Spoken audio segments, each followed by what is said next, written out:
It was Christmas night, 1996.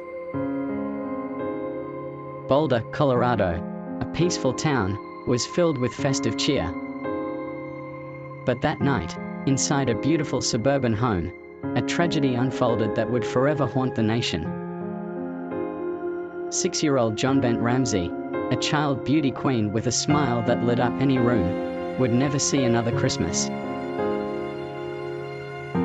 JonBenét lived with her family, her father John Ramsey, a wealthy businessman, her mother Patsy Ramsey, a former beauty queen, and her brother Burke Ramsey, who was 9 years old at the time.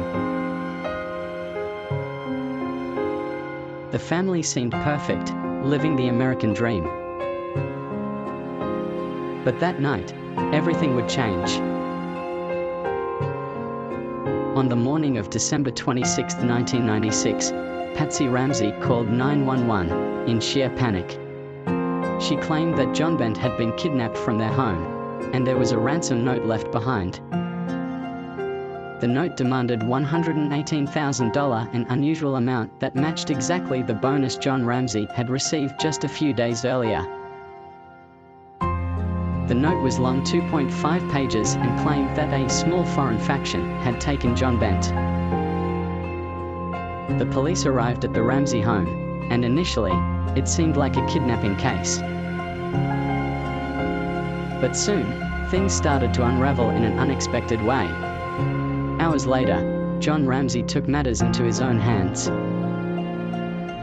He went down to the basement of their large home, and there he found the unthinkable. JonBenét's lifeless body, wrapped in a white blanket, was lying in the basement. She had been strangled, and there were signs of blunt force trauma to her head. Her mouth was covered with duct tape, and her hands were bound with a cord. The police had been at the scene for hours before John found the body. They hadn't searched the house thoroughly, and this mishandling would later be a point of contention. There was no sign of forced entry into the home, which made the police think that the killer might have been someone who knew the family. The ransom note written on paper from the Ramsey home only deepened the mystery.